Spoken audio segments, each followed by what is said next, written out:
Hello everyone, कैसे हैं आप सभी। उम्मीद करता हूं सभी स्वस्थ होंगे, ठीक होंगे और आपकी पढ़ाई भी सुचारू रूप से चल रही है। प्यारे बच्चों, आज के सेशन में हम लोग पहलवान की ढोलक एक कहानी है उसे हम लोग पढ़ेंगे। जल्दी से आप लोग सेशन से जुड़ने के बाद में आप लोग बताएं मुझे क्या ऑडियो वीडियो ठीक है, यानी कि कहने का मतलब है मेरा कि स्पष्ट रूप से आपको आवाज़ सुनाई दे रही है और स्पष्ट रूप से दिखाई दे रहा है। तो जल्दी से मुझे यस या नो में कमेंट करें और जैसे ही आप लोग जुड़ जाओ यस या नो में कमेंट दे दें, उसके बाद आप लोग सेशन को शेयर करेंगे और उसके बाद लाइक करेंगे। प्यारे बच्चों, इस चैप्टर को, इस कहानी को हम लोग इस प्रकार से पढ़ेंगे कि इस प्रकार से पढ़ेंगे कि उसे नोट्स भी बना ले एक तरह से और उसको रिपीट भी हो जाए साथ साथ में, क्योंकि पढ़ने का एक तरीका होता है यार। क्योंकि पूरी कहानी को बहुत बड़ी होती है, एग्जाम के समय में वो कहानी हमें पूरी हम लोग पढ़ नहीं पाते हैं। तो उसका मतलब ये हो गया कि क्या हम लोग आरोह, वितान, अव्यक्ति और माध्यम के तीनों पुस्तकों समय के अकॉर्डिंग क्या हम लोग समय एग्जाम के पास में पढ़ सकते हैं। तो उसकी एक ट्रिक्स होनी चाहिए, उसका एक तरीका होना चाहिए। वो रूल्स मैं इस कहानी को पढ़ाते समय आप लोगों को बताऊंगा। तो जल्दी से एक बार जुड़ जाओ, उसके बाद हम लोग शुरुआत करते हैं। तो जल्दी से आप लोग मुझे बताएंगे कि पहलवान की ढोलक लिखने वाले कवि कौन है, जिनकी तस्वीर आपको दिख रही है। बता दीजिए जल्दी से क्या नाम है। तो प्यारे बच्चों, यहाँ ना मैंने नाम पहले ही लिख दिया था। यदि आप लोग कहते हैं ना कि काफ़ी बार कहते हैं कि टिप्पणी में व्याकरण की जरूरत होती है, तो काफ़ी बच्चे क्या होते हैं, उनको पता नहीं होता क्या चल रहा है क्या नहीं। वो कमेंट करके पूछते रहे, सर क्या चल रहा है, कौन सा चैप्टर चल रहा है सर। तो प्यारे बच्चों, सब कुछ सामने लिखा हुआ है, बस आप लोगों को देखने की आवश्यकता है। ठीक है प्यारे बच्चों, तो ये पहलवान की ढोलक है, ये क्यों लिखी गई है? क्योंकि यहाँ एक पहलवान है जिसका नाम है लुटेन सिंह।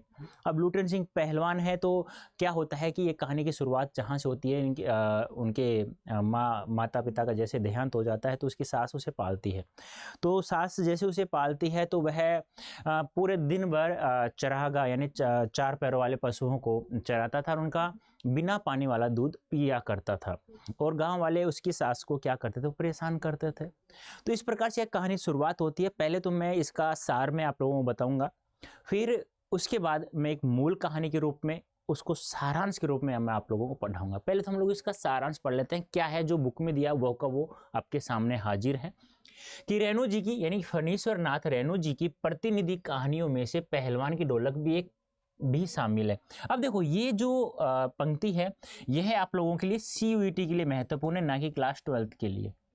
आप लोगों से पूछा कैसे जाएगा कि बताइए कि पहलवान की ढोलक जो कहानी है उसके लेखक कौन है, आपसे ऐसे पूछा जा सकता है। यह कहानी कथाकार रेणु की समस्त विशेषताओं को एक साथ अभिव्यक्त करती है। जितनी विशेषताएं रेणु जी के अंतर्गत थी, वो सारी की सारी विशेषताएं इस कहानी में उपस्थित है। और यह एक आंचलिक कहानी है, यानी गांव की कहानी है। रेणु की लेखनी में अपने गांव, अंचल, संस्कृति को सजीव करने की अद्भुत क्षमता, यानी किसी भी गांव में जब वो चले जाते हैं या अपने गांव में, उनके वहाँ की जो संस्कृति दिखाई देती है उसको अपनी इस कहानी में उन्होंने उड़ेला है, यानी उनको रखा है, उन शब्दों को, उन चीज़ों को, उन बातों को रखा है। ऐसा लगता है मानो हर एक पात्र वास्तविक जीवन ही जी रहा हो, और ऐसा लगता है कि ये जो कहानी लिखा है ये पात्र नहीं है, ये वास्तविक एक सजीव एक इंसान है।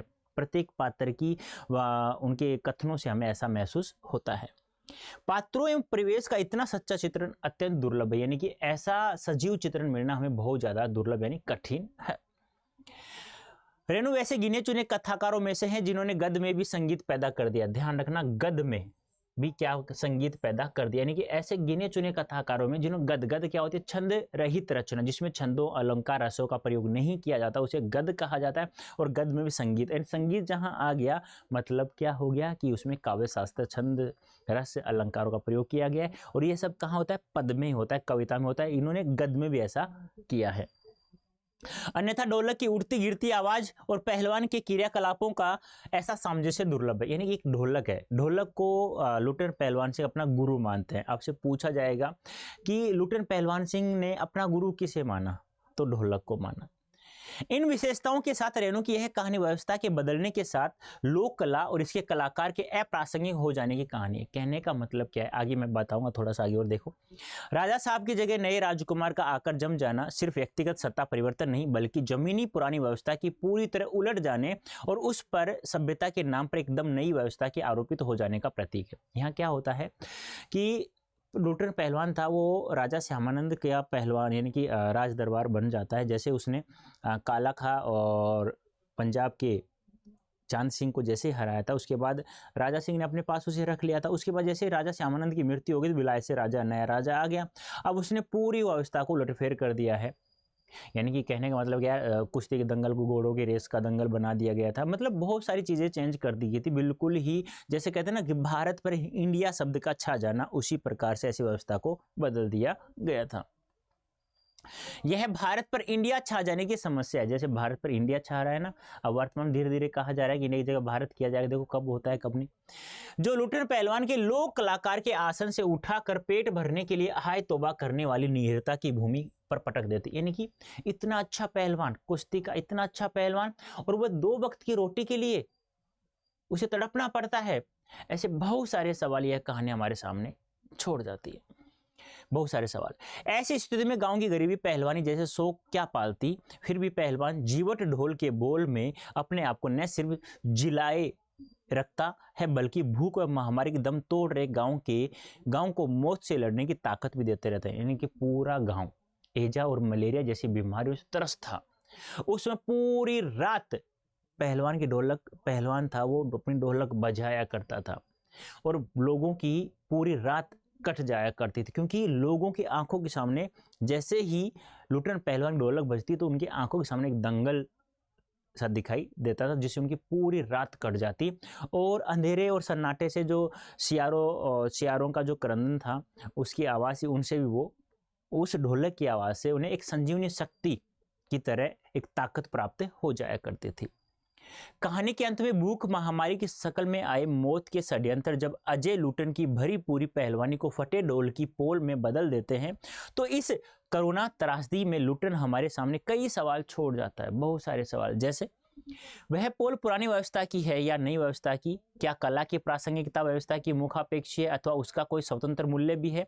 मनुष्यता की साधना और जीवन सौंदर्य के लिए लोक कलाओं को प्रासंगिक बनाए रखने हेतु हमारी क्या भूमिका हो सकती है? निश्चय यह पाठ हमारे मन में कई ऐसे प्रश्न छोड़ जाता है। कहने का मतलब क्या है, मैंने कहा ना, जब इतना अच्छा एक कलाकार है, इतना अच्छा एक कहते हैं ना कि पहलवान कुश्ती का, यानी कहने का मतलब क्या है, कोई भी इंसान आजकल कहते हैं ना कि जो इंसान किसी भी खेल में यदि अच्छा है तो उसके पास बहुत सारा पैसा है, लेकिन उस समय ऐसा नहीं था। आज कुश्ती में जैसे आपको पता ना, प्रो कबड्डी सीजन 13 आ रहा है, शायद 2 दिसंबर से, आपको पता होगा। तो ऐसा आज है, पहले ऐसा नहीं था। उस समय बताया गया, इसमें पूरा हम लोग पढ़ेंगे कि उसमें किस प्रकार से वह अपने 2 बेटों को भी भूख के मारे तड़प तड़प के मरते हैं, और खुद स्वयं 4-5 दिन बाद लुटेन पहलवान से भूख के मारे तड़प तड़प के मर जाता है। तो ऐसे बहुत सारे सवाल छोड़ जाती है। अब यहाँ देखो, अब ये मूल पाठ बहुत बड़ा है। कितना पाठ पढ़ोगे आप, कितने लेसन पढ़ोगे आप लोग? अब यहाँ मैंने एक तरीका बताया हूँ, ध्यान सुनना। यहाँ मैंने एक तो सफ़ेद व्हाइट कलर में और एक येलो कलर में, आप लोगों को येलो कलर का जितना भी मैंने कर रखा हाईलाइट, इन सभी को आप लोगों को पढ़ना होगा, जिससे आप लोग सभी सवालों के जवाब एग्जाम में आने वाले जो हैं उन सभी का आंसर आप लोग दे देंगे, चाहे वो राइटिंग लेखन के हो चाहे वो ऑब्जेक्टिव हो। आपको पता है आपका पेपर 2 पार्टों में डिवाइड होगा, एक ऑब्जेक्टिव होगा, एक सब्जेक्टिव यानी राइटिंग लेटर होगा। जितने भी हैं वो सब आपको याद करना है, पढ़ना है, याद नहीं करना, पढ़ना है 1-2 बार बस। कैसे पढ़ना है? जैसे आपसे पूछा जाएगा कि फणीश्वर नाथ रेणु द्वारा रचित पहलवान ढोलक कहानी में किस रात, यानी कि ऐसी कौन सी रात थी जिसमें रात ठंडी और काली थी?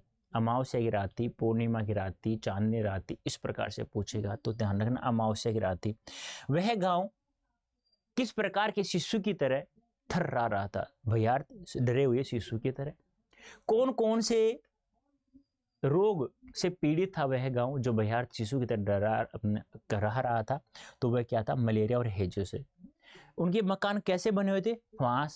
यानी कि बांस फूस की झोंपड़ियां थी, कोई पक्के मकान नहीं थे, कोई एक आध होगा भी। तो अंधेरी रात चुपचाप आंसू बहा रही थी। अब देखो यहाँ मानवीकरण अलंकार है, आपसे ये भी पूछा जाता है कि अंधेरी रात आंसू चुपचाप बहा रही थी, एक गद्यांश दे देगा यहाँ से, फिर पूछा जा सकता है कि इस कथन में बताइए कौन सा अलंकार है। तो यह सब चीज़ें आप लोगों को सीखनी है, तो ध्यान रखना। अब मैं आपको इस कहानी का पूरा सारांश आप लोगों के सामने बता देता हूँ। जो यहाँ जो लिखा हुआ है वह सब मैं एक बार आप लोगों को बता देता हूँ। देखना, यहाँ जो लिखा उसको तो आपको याद करना ही होगा। देखो कैसे क्या है। मैंने बताया कि बचपन में ही लुट्टन पहलवान सिंह के माता पिता गुजर जाते तो उनकी सास उन्हें पालती है, तो उनकी सास जैसे पालती तो गांव वाले उसे परेशान करते थे और लुट्टन पहलवान सिंह सुबह से लेकर शाम तक 4 पैरों वाले पशुओं को यानी गाय भैंसों को चरा कर लाता था और जैसे उसका दूध निकालता फिर वो बिना पानी का दूध पिया करता। जैसे बचपन में ही वह ऐसे जैसे चलता था ना तो उसके 45 डिग्री का कोण बंधा दोनों हाथों से, तो शुरू से वह पहलवान नजर आने लग गया था।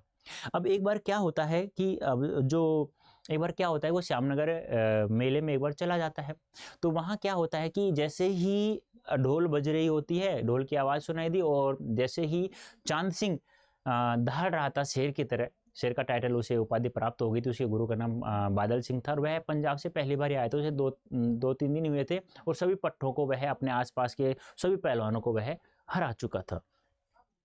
तो जैसे ही अब लुट्टन पहलवान सिंह को ढोलक की आवाज़ और जैसे ही चांद सिंह दिखाई दिया तो बिना सोचे समझे वह लुट्टन पहलवान सिंह को उसको चांद सिंह को चुनौती दे डालता है। राजा सिंह कहता है, राजा श्यामानंद उस समय तो कहता है कि 10 रुपये ले बेटा, तेरी शाबाश तेरी बहादुरी को, अब तू ये मेला दे के अब तू घर चला जा। अब वो कहता है कौन? लुट्टन सिंह कहता है कि मैं यहाँ मर जाऊंगा, अपना माथा पटक पटक के राजा साहब मुझे लड़ने दिया जाए। लेकिन सभी प्रशासन सभी दर्शक चांद सिंह के पास थे, लेकिन एक बीच में से आवाज आती है कि इसे लड़ने दिया जाए, तो फिर धीरे धीरे सभी कहते हैं हाँ इसे लड़ने दिया जाए। फिर जैसे चांद सिंह से वह लड़ता है तो वह चांद सिंह को हरा देता है और उस दिन से राजा साहब उसे शेर की कहते हैं ना कि वाह तूने छत्रियों जैसा कार्य किया है, तो उसके मंत्री और कुछ हेरीबुल टेलीबुल जैसे शब्दों का प्रयोग करते हैं। तो यह कहानी जैसे उनके फिर उसके बाद क्या होता है, राजा साहब के वह दरबार में रहता है, उसके बाद राजा साहब की मृत्यु हो जाती है, फिर विलायत सिंह के राजा आ जाता है, वह सभी प्रकार के नियमों को बदल देता है। लुट्टन सिंह और उन दोनों बेटों को उनका खर्च देख करके हेरीबुल टेरीबुल जैसे शब्दों का प्रयोग करते हैं, मैंने बताया अभी। तो क्या होता है कि उन्हें जैसे निकाला जाता है तो फिर वह गांव के लड़कों को कुश्ती सिखाता है ढोलक के साथ में। जब उनके बच्चे दोनों पूछते हैं कि पिता आपका गुरु कौन है, तो वो कहता है मेरा गुरु कोई नहीं है, मेरा ये ढोलक है। और वही ढोलक को लेकर के वह राजा साहब के दरबार में जाता है और वही ढोलक लेकर के वह वापस वहाँ से आ जाता है। अब धीरे धीरे जैसे ही अब वो दंगल तो खोल लेता है अपने घर में, तो अब खाने के लिए कुछ पूरे गांव के पास नहीं था, तो फिर कुश्ती सीख कर क्या करेंगे लोग, तो धीरे धीरे सभी ने अपने बच्चों को रोक लेते हैं और अंत में फिर वह धीरे धीरे अपने बच्चों को सिखाता रहता है। फिर अंत में अब जब खाने को कुछ नहीं मिलता है तो उनके दोनों बेटों की मृत्यु हो जाती है। उस पूरी रात, जिस रात दोनों बच्चों की मृत्यु होती है, उस भी पूरी रात वह बहुत अच्छे से ढोल बजाता जैसे और दिन बजाया करता था। लोग कहते हैं देख 1.5 हाथ का कलेजा है, बेटों की मृत्यु हो गई फिर भी हमें जीवित रखने के लिए यह ढोलक बजा रहा है। उसके 4-5 दिन बाद लुट्टन पहलवान सिंह की मृत्यु हो जाती है। उसी दिन ढोल की आवाज़ लोगों को सुनाई दे देती है। सुबह जैसे ही होती है तो उसके 2-4 शिष्य आते हैं, तो फिर वो देखते हैं कि लुट्टन सिंह पहलवान मर चुका है। अब उनके शिष्यों को उनके गुरु की लुट्टन सिंह पहलवान सिंह की कही हुई बात याद आती है, मुझे कभी भी चित मत लेटाना क्योंकि मैं कभी चित हुआ नहीं हूँ, किसी से हारा नहीं हूँ। मुझे यदि चिता पर लिटाया जाए तो मुझे पेट के बल लिटाया जाए और यही अंत में ऐसा होता है। यह कहानी है बेटा, ये जो है मूल कहानी आपके सामने है, ये लुट्टन सिंह पहलवान है। ये चीज़ याद रखना, चढ़दा गिरदा आजा भीड़दा, ठीक है, इन शब्दों को आपको याद रखना है। पूछा जा सकता है किस कहानी की ये बोल हैं, किस कहानी की ये शब्द हैं, ठीक है, ये आपको ध्यान में रखना होगा। एक यहाँ पे एक काला खा नाम और आता है एक पहलवान का, जो अली कह करके प्रतिद्वंदी में टूट पड़ता है, उसे भी वह हरा देता है, ये भी ध्यान आपको रखना होगा, ठीक है। हाँ, 3 दिनों में ही पंजाबी और पठानों को वह चांद सिंह था ना जो बादल सिंह उनके गुरु थे, तो चांद सिंह को शेर का टाइटल की उपाधि मिली हुई थी, तो वह 3 दिन ही हुए थे और शेर के बच्चे की टाइटल की उपाधि मिल चुकी थी। मूल नाम उसका चांद सिंह था, गुरु का नाम बादल सिंह था। ये याद रखना है आप लोगों को, ये सब पूछा जाएगा आप लोगों से, ठीक है। तो ये कहानी है, इसका आप लोग एक बार देख लीजिएगा और पढ़ना भी आप लोगों को, इसको पढ़ना, ये याद नहीं करना है, ये अपने आप याद हो जाएगी। कुछ मैंने जो बताया उसको 1-2 बार सुन लेना, ठीक है, ऑडियो में, तो आप लोगों को बिल्कुल ही दिमाग में ऐसे छप जाएगा कि हाँ ये सब कहानी मुझे बिल्कुल याद हो चुकी है, ठीक है बेटा। तो ये बहुत बड़ी कहानी है, इसलिए मैंने इसको थोड़ा छोटा कर दिया है। ये जो पीले कलर्स में, येलो कलर्स में जो हाईलाइट है, केवल उसी को पढ़ना है आप लोगों को। फिर कंप्लीट हो जाएगा। यह यहाँ कहानी समाप्त हो जाती है। अब यह पढ़ लोगे तो कुछ सवाल हैं, क्योंकि वन शॉट के अंदर हम लोग MCQ सब्जेक्टिव सवाल सभी हल करेंगे।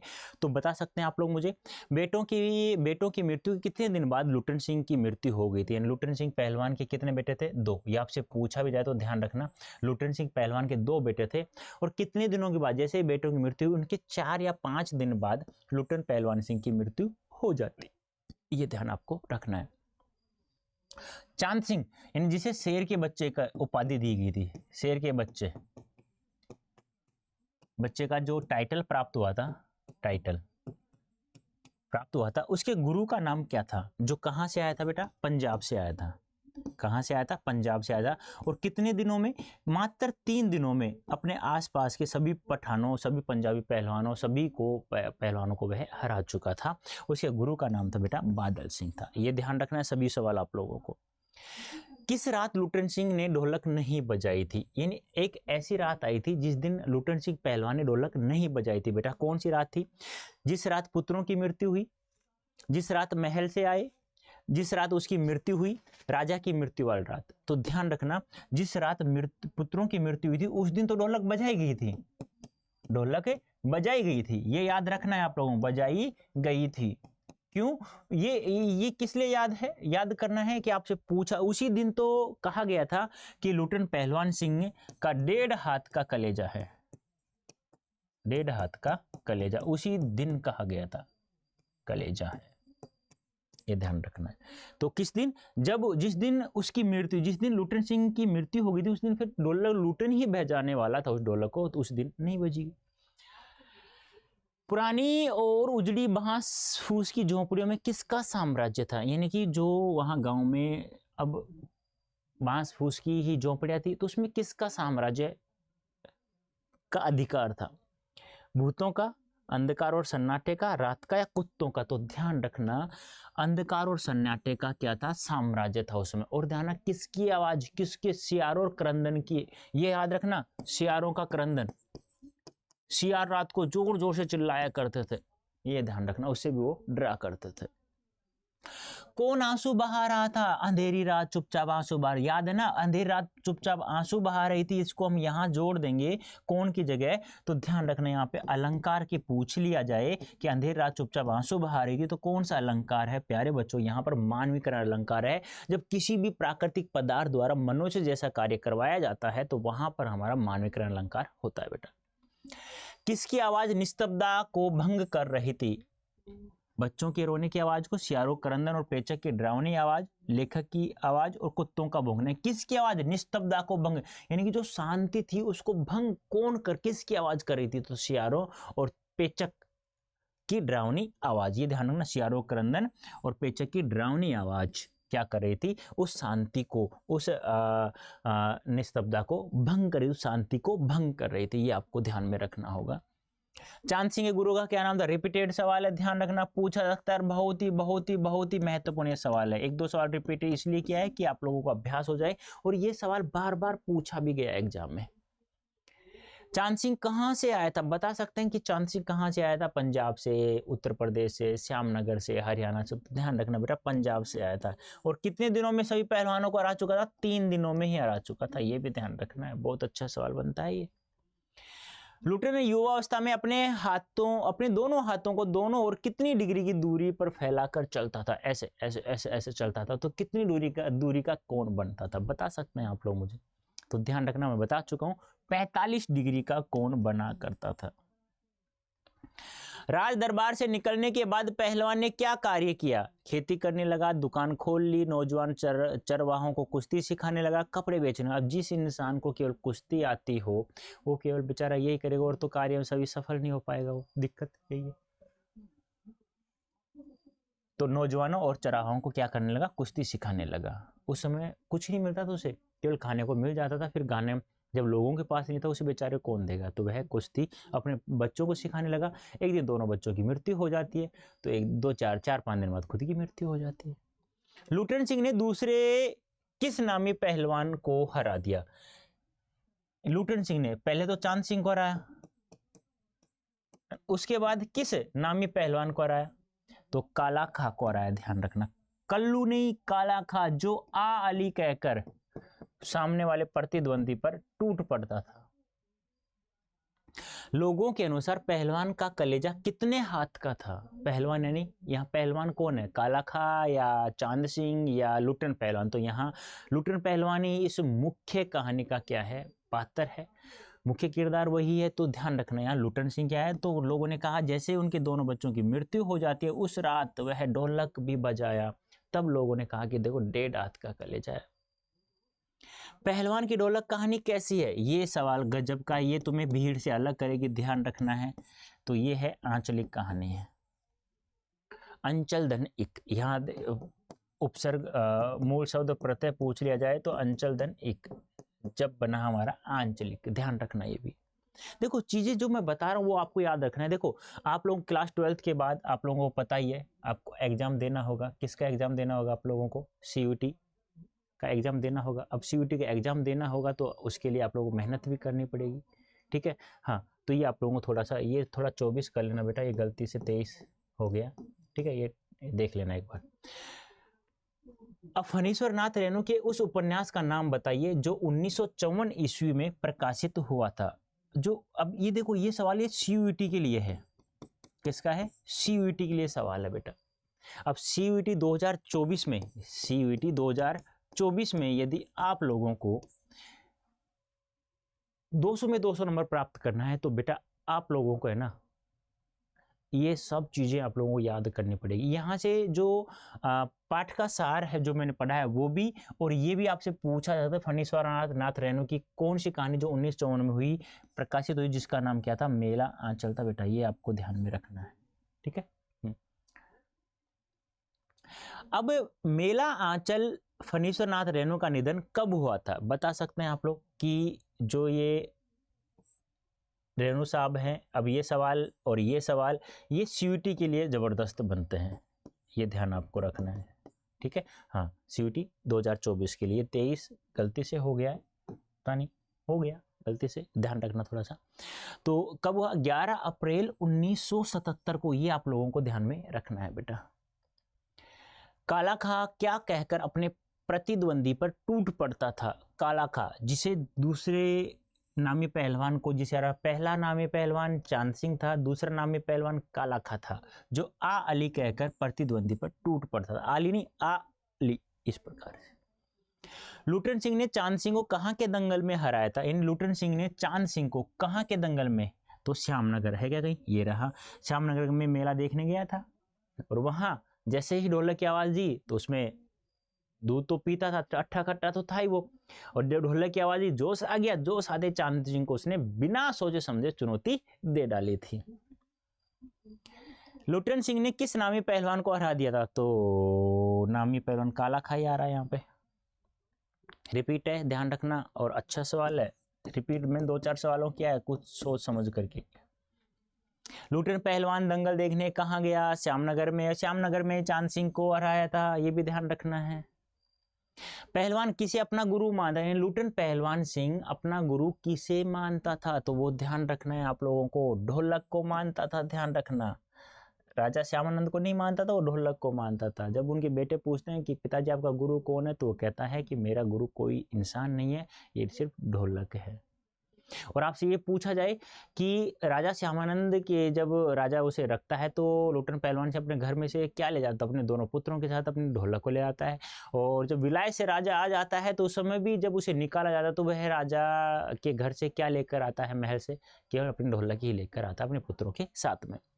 पहलवान को किसने रेशमी जांघिया दिया था? तो ध्यान रखना, राजा श्यामानंद ने दिया था रेशमी जांघिया। और कब पहनता है बता सकते हैं आप लोग? मुझे बताइए जल्दी से कि राजा श्यामानंद द्वारा दी गई रेशमी जांघिया को लुटन पहलवान सिंह किस दिन पहनता है?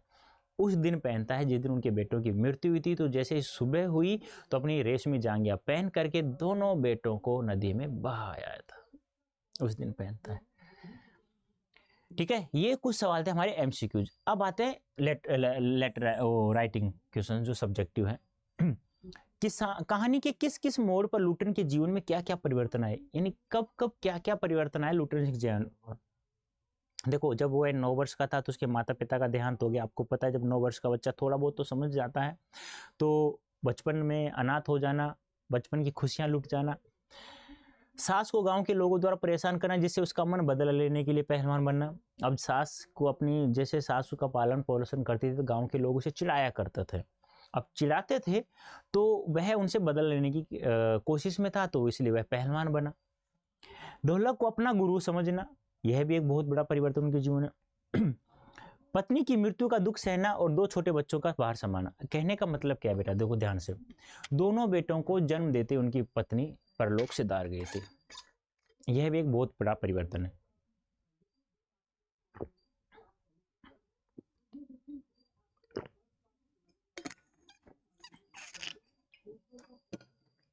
ठीक है, हाँ। चांद सिंह को कुश्ती में हराने के बाद राजा का राजदरबारी बनना। सबसे बड़ा कहते हैं ना कि यदि मैं कहूं कि लुटेन सिंह पहलवान की पूरी कहानी में जो खुशी का दिन था, इससे बड़ा खुशी का दिन नहीं आया उसके जीवन में। 15 वर्ष राजा की छत्र छाया में, ये जो अब वो जितने भी साल जिया, 15 वर्ष तक उसका जीवन था वो खुशी से रहा।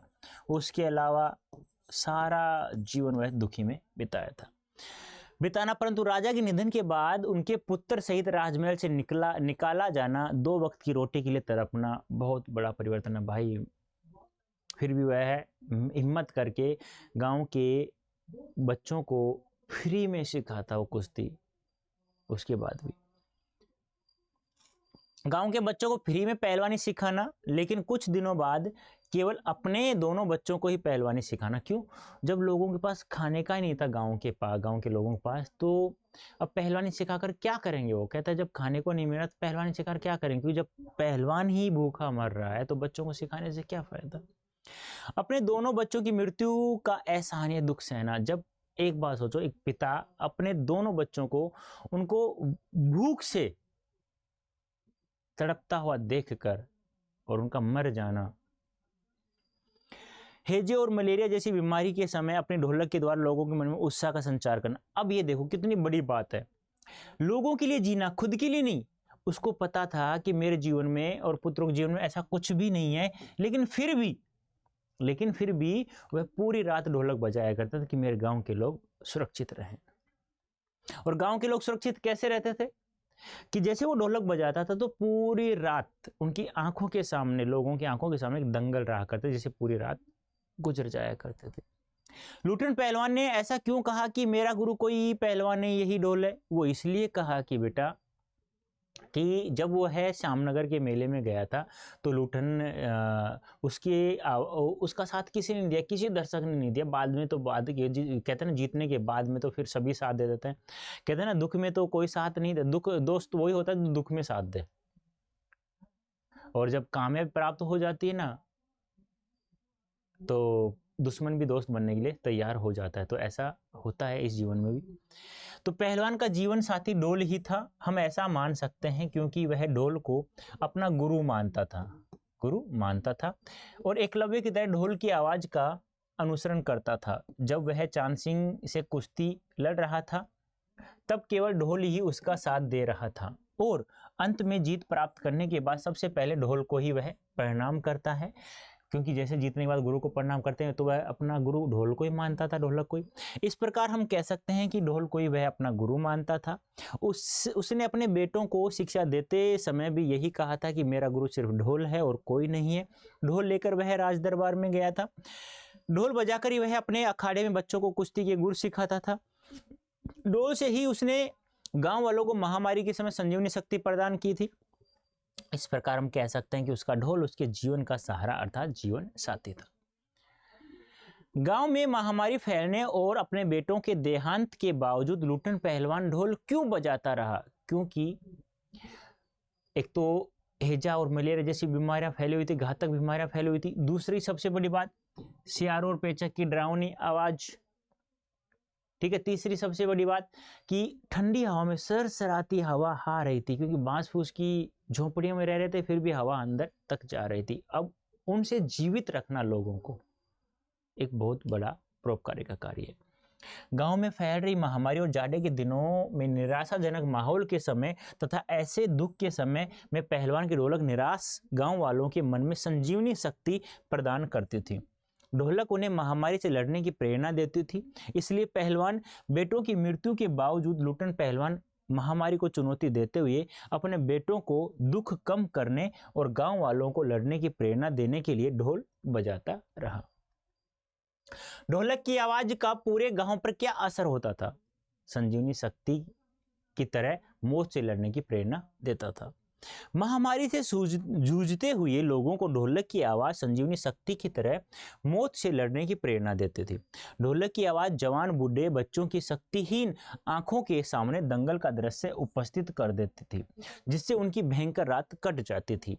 उस समय वे मृत्यु से नहीं डरते थे। इस प्रकार ढोलक की आवाज गांव वालों को मृत्यु से लड़ने की प्रेरणा भी दिया करती थी। क्यों? क्योंकि उनके सामने दंगल दिखाई देता था। जब ढोलक की आवाज बजेगी मतलब दंगल। इस प्रकार से महामारी फैलने के बाद गांव में सूर्योदय सूर्यास्त के दृश्य में क्या अंतर होता? देखो सूर्योदय सूर्यास्त में, देखो सूर्योदय जैसे ही होता तो प्रत्येक लोग अपनी अपनी झोंपड़ी से निकल करके एक दूसरे के पास जाते, कहते हैं कोई बात नहीं, ऐसा ही होता है, दुख आता है फिर सुख आएगा उसके बाद में।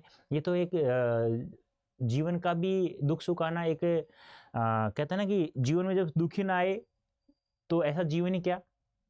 तो दोनों प्रक्रियाएं चलती रहती हैं। फिर कहते हैं कि एक दूसरे को सांत्वना देते थे, कोई बात नहीं आज नहीं तो कल अच्छा दिन तो आएगा। मतलब डरते सब थे लेकिन फिर भी वो एक दूसरे को सांत्वना ऐसे देते रहते थे, खुशी से रहा करते थे वो एक दूसरे के पास बैठ करके। और जैसे सूर्यास्त होता वही लोग जो एक दूसरे को सांत्वना देते थे कि धैर्य रखो, ये दुख के दिन है कट जाएंगे, सुख के दिन भी आने वाले हैं, वही लोग डर करके अपनी झोपड़ी में बिदक कर बैठ जाया करते थे। बिदक कर नहीं, डर के मारे बेचारे। और यहाँ तो एक बात ये भी आई है कि एक माँ अपने बच्चे को तड़पते हुए मरते हुए भी देख रही थी। क्यों? क्योंकि वह सोच रही थी कि यदि मैं इसे बचाऊंगी तो मेरा दूसरा तीसरा जो बेटा है वह भी मारा जाएगा। तो वह भी कुछ नहीं कर पा रही थी उस समय।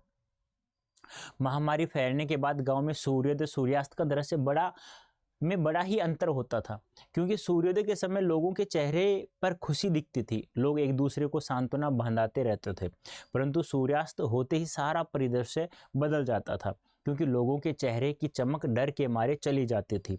लोग अपने घरों में दुबक कर चुपचाप बैठ जाते थे। यहाँ तक कि माताओं का जो बच्चों के प्रति जो स्नेह होता वह भी गायब हो जाता है। वे अपने दम तोड़ते हुए बच्चों को बेटा बेटी भी नहीं कह पाती थी। इस समय में केवल पहलवान की ढोलक की आवाज सुनाई देती, वही उन्हें जीने की प्रेरणा देती रहती थी। ठीक है, नेक्स्ट है कुश्ती या दंगल। पहले लोगों और राजाओं का प्रिय शौक हुआ करता था। पहलवानों को राजा और लोगों के द्वारा विशेष सम्मान दिया जाता था। ऐसी स्थिति में अब क्यों नहीं रही? क्योंकि खेल बदल गए हैं। इसकी जगह अब किन खेलों ने ले ली? बैडमिंटन, क्रिकेट, साइकिलिंग आदि ने ले ली। कुश्ती को फिर से लोकप्रिय खेल बनाने के लिए क्या क्या कार्य किए जाएं? भाई सबसे मैं तो एक ही बात कहूँगा कि सबसे अच्छा उदाहरण है कि जैसे अब कुश्ती प्रो लीग चल रहा है ना, ऐसा प्रत्येक गांव में एक ऐसा लीग होना चाहिए छोटा मोटा। सरकार को भी एक ऐसा कुछ करना, एक योजना ऐसे चलानी चाहिए कि गांव के सरकारी स्कूल प्राइवेट स्कूल के बच्चे धीरे धीरे खेल के प्रति सजग रहें और एक नई नई प्रतियोगिता स्टार्ट करते रहे। साथ में एक दंगल मूवी और आई थी आमिर खान की, वो भी वो देखें। ऐसी स्थिति अब क्यों नहीं रही? ऐसी स्थिति इसलिए नहीं है क्योंकि अब पहले की तरह राजा नहीं रहे जिनका ये प्रिय खेल हुआ करते थे। अब भी शासन करने वाले राजाओं के रूप में नेता हैं, लेकिन उनके मनोरंजन साधन अलग हैं, इसलिए ऐसी स्थिति नहीं है। इनकी जगह अब किन खेलों ने ले ली? कुश्ती या दंगल जैसे खेलों की जगह अब अनेक आधुनिक खेलों ने ले ली, जैसे cricket, hockey, badminton, table tennis, शतरंज, फुटबॉल आदि ने। कुश्ती को फिर से प्रिय खेल बनाने के लिए क्या क्या कार्य किए जा सकते हैं? कुश्ती को फिर से लोकप्रिय बनाने के लिए ग्रामीण स्तर पर कुश्ती की प्रतियोगिताएं आयोजित की जा सकती हैं। साथ ही दंगल जैसी फिल्मों को देखकर भी कुछ नए कदम उठाए जा सकते हैं। बात सही है, क्योंकि लड़के कुश्ती नहीं, लड़कियां भी। कहते हैं ना कि माहरी छोरियां छोरों से कम है, कि ये एक डायलॉग था, उसमें ध्यान रखना। इसके साथ साथ पहलवानों को उचित प्रशिक्षण की व्यवस्था करनी चाहिए। कुश्ती को बढ़ावा देने के लिए पत्र पत्रिकाओं के साथ साथ मीडिया का भी सहारा लिया जा सकता है। पाठ में अनेक स्थलों पर प्रकृति का मानवीकरण किया गया, यानी कि जिन प्राकृतिक पदार्थों द्वारा मानव जैसा कार्य करते हुए दिखाया जाता है बेटा, वहां पर मानवीकरण अलंकार होता है। पाठ में ऐसे अंश चुनिए जिनका आशय स्पष्ट कीजिए। अंधेरी रात चुपचाप, कहाँ कहाँ मानवीकरण अलंकार है, देखो अंधेरी रात चुपचाप आंसू बहा रही थी, मानवीकरण अलंकार। अन्य तारे उसकी भावुकता तथा अथवा असफलता पर खिलखिलाकर हंस पड़ते थे। क्यों? जब कोई गांव का नौजवान कहता कि मैं अब शहर में जाऊंगा और कमा कर लाऊंगा वहां पर और मैं अपने माता पिता को वहीं लीन जाऊंगा, तो वह जाता और फिर लोग उसे कहते हैं ना कि खुद भी सफल नहीं होते हैं और दूसरों का मनोबल भी नहीं बढ़ाते हैं, तो कहते हैं देख ये क्या जाएगा, वहाँ जाएगा फिर वापस आएगा कुछ नहीं मिलेगा, ऐसे ऐसे वैसे कहते हैं, उसका मनोबल गिरा दिया करते थे। तो वही बात यहाँ है। ढोलक नहीं बोली और पहलवान की मृत्यु हो गई, मतलब ढोलक नहीं बोली मतलब क्या हो गया कि पहलवान मर चुका था। आदि अनेक ऐसी पंक्तियां हैं जहां प्रकृति का क्या हुआ है, मानवीकरण हुआ है। तो प्यारे बच्चों ये था हमारी कहानी जिसका नाम है पहलवान की ढोलक है। तो प्यारे बच्चों उम्मीद करता हूं आपको समझ में आ गई होगी। अब देखो प्यारे बच्चों, अब आप क्या है, अब फिलहाल वर्तमान में क्लास 12th का एग्जाम देंगे, ठीक है। एग्जाम देने के बाद में आप लोगों को CUET 2024 का एग्जाम देंगे, देंगे ना? CUET का एग्जाम देंगे या नहीं देंगे? देंगे ना। अब आप लोगों को एग्जाम देना है तो आप लोगों को दोनों की तैयारी फर्स्ट क्लास करनी है। अब यदि आप संघर्ष बैच से जुड़ते हैं तो भी आप लोग इस कूपन कोड का प्रयोग करते हैं तो मैक्सिमम डिस्काउंट प्राप्त होता है। यदि आप हिंदी मीडियम से हैं तो आप CUET हिंदी मीडियम चैनल पे जाकर के वहां जो न्यू बैच स्टार्ट हो रहा है उससे भी आप लोग जुड़ सकते हैं। इंग्लिश मीडियम से हैं तो वहां पर भी आप न्यू बैच जो भी स्टार्ट हो रहा है या वहां तो आप महापैक से भी जुड़ सकते हैं, बहुत अच्छा फायदेमंद होगा आप लोगों के लिए। तो देखो बच्चों, अब ये कहानी हमें क्या क्या शिक्षा देती है? यह कहानी हमें शिक्षा देती है कि हमें धैर्य नहीं खोना चाहिए, ईमानदारी से मेहनत करना। देखो लेफ्टिनेंट पहलवान सिंह ईमानदार था, नहीं तो ऐसा हो नहीं सकता कि 15 वर्ष किसी राजा के छत्र छाया में रहे वो और फिर कुछ धन इकट्ठा नहीं कर सके, ऐसा नहीं हो सकता। फिर दूसरी बात, लोगों को फ्री में, बच्चों को जो गांव के उनको फ्री में कुश्ती सिखाया करता था, मतलब वो कहते हैं ना कि उसमें कोई लोभ लालच नहीं था। तो आपको वैसा नहीं करना, आपको धैर्य के साथ ईमानदारी के साथ पढ़ाई करनी है। तो फिर मैं नहीं मान सकता कि आप लोग अब की बार CUET में और प्लस क्लास 12th में अच्छे मार्क्स प्राप्त न कर सके। अब की बार क्लास 12th में हमें 95% से अधिक अंक प्राप्त करना है और CUET में हमें प्रत्येक सब्जेक्ट में 100% प्राप्त करना है प्यारे बच्चों। तो अभी से ईमानदारी से मेहनत करो तो ऐसा 100% होने वाला है। यदि आप ईमानदारी से धैर्य के साथ पढ़ाई करते हैं तो ऐसा कोई एग्जाम नहीं हो जिसमें आप सफल न हो, प्रत्येक एग्जाम में आप सफल होंगे प्यारे बच्चों। तो और टेंशन नहीं लेनी है, जितना पढ़ा जाए उतना पढ़ो मनोरंजन के साथ में। कहते हैं ना कि 1 घंटा पढ़ो 2 घंटा पढ़ो पर अच्छे से पढ़ो वो, तो आप लोग सक्सेस अवश्य होंगे एक दिन। क्योंकि हमें एक अच्छा नागरिक बनना है। तो कहते हैं ना कि चिरागों से घर रोशन नहीं होते, शिक्षा से भी घर रोशन होते हैं। तो हमें शिक्षा से हमारे घर रोशन करना है। फिर तो आपको पता ही आगे क्या होने वाला है, दुख होगा सुख होगा वो भगवान के ऊपर निर्भर करता है क्या होगा क्या नहीं होगा। लेकिन हमारा काम है कर्म करना और कर्म करते रहना है और आगे बढ़ते रहना है और पढ़ाई करते रहना है। तो प्यारे बच्चों अभी के लिए इतना ही, धन्यवाद, थैंक यू सो मच। कितना समझ में आया कितना नहीं आया ये सब मुझे आप बताएंगे। यहाँ से समझ में आ चुका है यस या नो में मुझे आंसर देना है, क्योंकि कमेंट एक ऐसी चीज़ है जिसको लिखने में मज़ा आता है और पढ़ने में भी मज़ा आता है। जिसमें मज़ा आता है वो कार्य हमें अवश्य करना चाहिए। तो कहते हैं ना कि मनोरंजन के साथ पढ़ाई करेंगे तो फिर मज़ा ही मज़ा है लाइफ में भी। तो अभी के लिए इतना ही, थैंक यू सो मच।